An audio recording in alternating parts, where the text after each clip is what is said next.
LTO Professional Exam Review. Tagalog version. Professional Driver's License. Ilang pasahero, engkaangkas at may suot na helmet ang maaring sumakay sa motorsiklo? A. Isa. B. Dalawa. C. Tatlo. Ang tamang sagot ay A. Isa. Ang mga senior citizen na may kaukulang ID ay A. Kinakailangan bigyan ng upuan kahit saan. B. Kinakailangan bigyan ng upuan at diskwento sa pamasahe. C. Kinakailangan bigyan ng naangkop na upuan at 100% na diskwento sa pamasahe.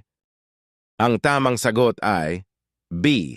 Kinakailangan bigyan ng upuan at diskwento sa pamasahe. Saang bahagi ng kalsada dapat magmaneho kung may sinusundan na taxi? A. Kaliwa. B. Kanan. Or C. Gitna. Ang tamang sagot ay C. Gitna. Ang saddlebag sa motorsiklo ay hindi dapat A. Mas mababa sa upuan ng driver. B. Mas mataas sa tangke ng gasolina. C. Mas mataas sa upuan ng driver. Ang tamang sagot ay C. Mas mataas sa upuan ng driver. Ano ang pinapayagan na antas o porsyento ng alkohol para sa mga may hawak ng lisensya ng profesional na driver para sa mga maliliit na sasakyan? A. 0.00%. B. 0.25%. C. 0.50%. Ang tamang sagot ay A. 0%. Pinapayuhan ang mga driver ng motorsiklo na buksan ang kanilang mga headlight. A. Araw o gabi. B. Sa gabi. C. Kapag malakas ang ulan. Ang tamang sagot ay A. Araw o gabi. Kailan dapat magdesisyon ang isang driver? A. Kung buhol-buhol na ang trapiko. B. Kung mahusay siyang magmaneho. C. Habang siya ay nagmamaneho, ang tamang sagot ay C. Habang siya ay nagmamaneho. Ang tamang gulang sa pagkuha ng non-professional license ay A. 18 taong gulang. B. 16 na taong gulang. C. 17 taong gulang. Ang tamang sagot ay C. 17 taong gulang. Matapos kang lumampas, overtake, at nais mong bumalik sa pinanggalingang linya ng ligtas, kailangan A. Tingnan sa rearview mirror ang iyong nilagpasan. B. Lumingon sa iyong nilagpasan. C. Huminto. Ang tamang sagot ay A. Tingnan sa rearview mirror ang iyong nilagpasan. Ano ang kahulugan ng senyas trapikong kulay pula na tatsulok ang hugis? A. Nagtatakda. B. Nagbibigay babala. C. Nagbibigay impormasyon. Ang tamang sagot ay B. Nagbibigay babala. Alin sa mga sumusunod ang pinapayagan na gawin ng mga tricycle sa loob ng batas trapiko? A. Maglagay ng audio at video gadget. B. Maglagay ng mga aksesorya upang makatawag pansin sa mga pasahero. C. Limitahan ang paglagay ng mga ilaw, tunog at iba pang mga aksesorya. Ang tamang sagot ay C. Limitahan ang paglagay ng mga ilaw, tunog at iba pang mga aksesorya. Ano ang ibig sabihin ng solid yellow line sa kalsada? A. Maari kang mag-overtake. B. Ipinagbabawal ang paglipat ng lane. C. Pinapahintulutan ang pag-U-turn. Ang tamang sagot ay B. Ipinagbabawal ang paglipat ng lane. Ang mga driver ng tricycle ay kinakailangang magsuot ng A. Sapatos at pantalon habang nagmamaneho. B. Jacket at salamin sa mata. C. Damit na may mahabang manggas at shorts. Ang tamang sagot ay A. Sapatos at pantalon habang nagmamaneho. Hindi dapat lumusot.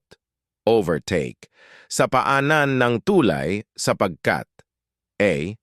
May tumatawid. B. Hindi nakikita ang kasalubong na sasakyan. C. Makipot ang daan. Ang tamang sagot ay B. Hindi nakikita ang kasalubong na sasakyan. Sa mga rotonda, alin ang may karapatan sa daan? A. Ang sasakyang papasok pa lamang sa rotonda. B. Ang sasakyang nasa paligid ng rotonda. C. Ang sasakyang nakaharap sa berdeng ilaw. Ang tamang sagot ay B. Ang sasakyang nasa paligid ng rotonda. Kung ikaw ay nahuli, ilang araw ang palugit upang maayos ang iyong kaso at matubos ang lisensya? A. 30 araw. B. 15 araw. C. 10 araw. Ang tamang sagot ay B. 15 araw. Mapanganib ang palikong kaliwa kaysa sa kanan dahil A. Mabilis ang sasakyang galing sa kaliwa. B. Kailangang maging listo sa mga sasakyang mula sa kanan. C. Maraming linya ang kalsada. Ang tamang sagot ay B. Kailangang maging listo sa mga sasakyang mula sa kanan.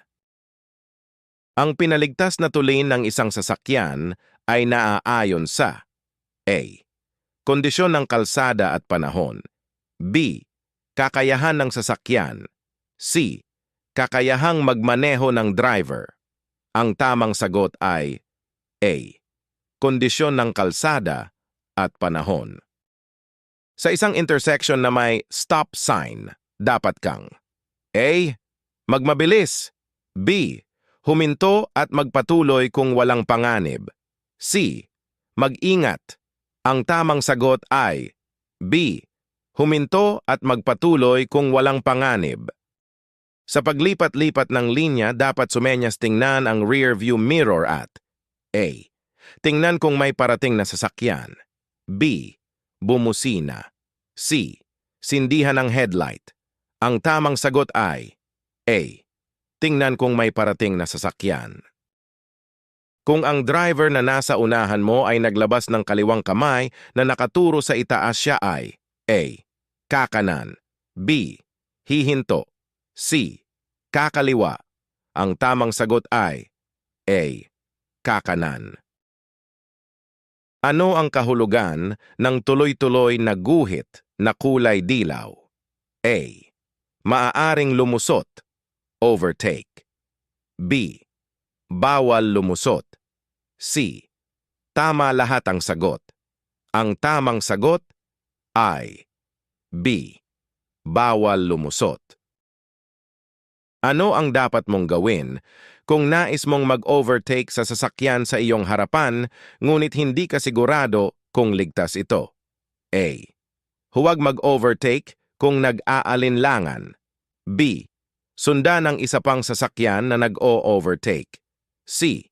Bilisan ang iyong takbo pero magpailaw ng iyong headlight sa mga paparating na sasakyan.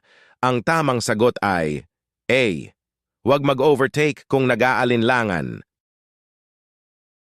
Ang isang lubos na katwiran kung saan ang isang bata ay maaring sumakay ng motorsiklo bilang pasahero ay A.